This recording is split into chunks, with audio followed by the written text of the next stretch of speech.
ఇంత గ్యాప్ కానీ ఇంత ల్యాబ్స్ కానీ లేకుండా అంతా సిద్ధం చేసుకున్నారు. సో దీన్ని ఎలా చూడాలి? ఈ మద్యం కుంభకోణానికి సంబంధించి విచారణలో ఇది తుది దశలో, తుది అంకంలో మొదటి దశ, the first part of the క్లైమాక్సా? ఋషి గారు, మీకు ప్యానెల్లో ఉన్న పెద్దలు, సోదరులకు, చూస్తున్నకు నమస్కారం.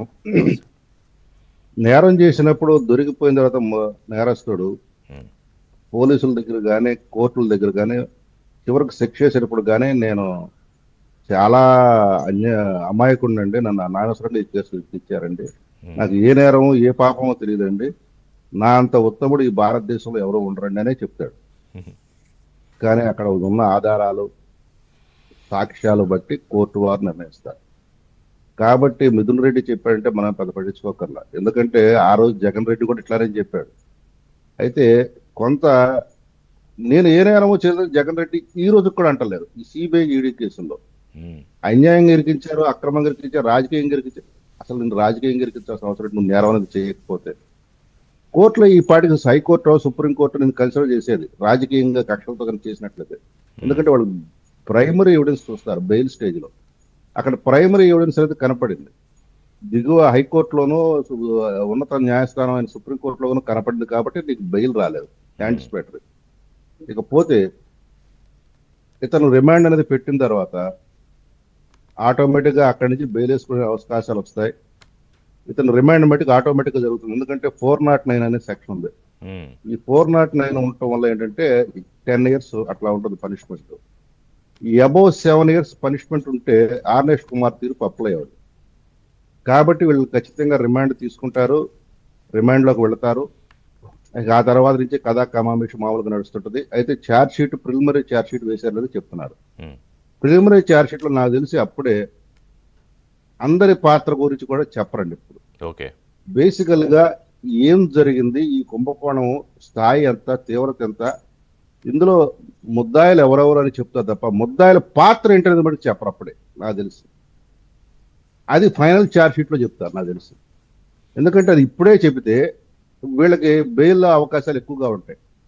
కొంతమంది 50-60 రోజుల నుంచి కూడా మొక్కుతున్న వాళ్ళు ఉన్నారు, వాళ్ళకి అవకాశం ఇచ్చినట్టు. వాళ్ళకి అవకాశం ఇవ్వడానికి నాకు తెలిసి సిట్ తేలిగ్గా లూజ్ గా ఛార్జ్ షీట్ అయితే ప్రేమ్ చేయదు. ప్రిలిమినరీ ఛార్జ్ షీట్ ఖచ్చితంగా వీళ్ళని ఇంకా మరికొన్ని రోజుల పాటు, ఎందుకంటే మీరు ఢిల్లీ లెక్కర్ స్కామ్ చూస్తే కేవలం 100 కోట్లు మాత్రమే సంవత్సరం దాకా వాళ్ళు ముద్దాయిలు డిప్యూటీ సీఎం హోదాలో ఉన్న సిసోడియా వీళ్ళందరూ లోపల ఉండటం చూశారు.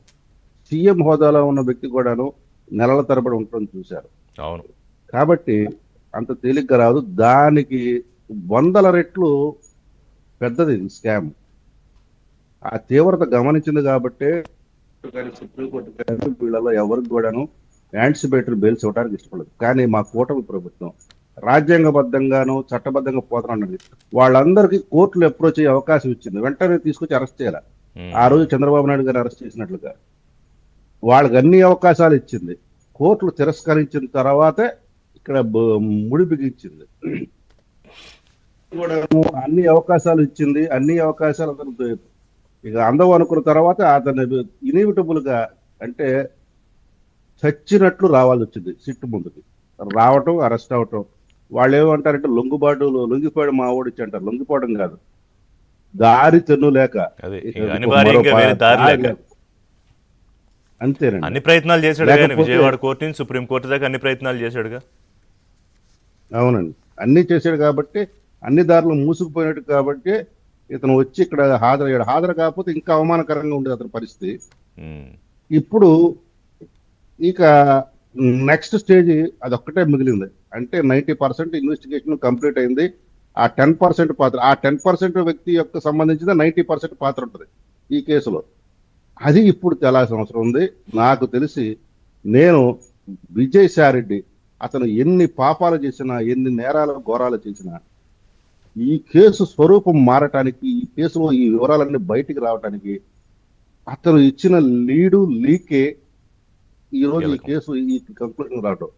ఆ రోజు వేరే కేసులో కానీ వచ్చి విజయసాయిరెడ్డి ఈ కేసులో కసిరెడ్డి అని మిథున్ రెడ్డి తను ఇంకొక అతను కూర్చొని మేము మాట్లాడుకున్నాము, ఒక ఇంట్లో 2 సార్లుగా మాట్లాడుకున్నామని చెప్పడం అనేది ఉంది సారా.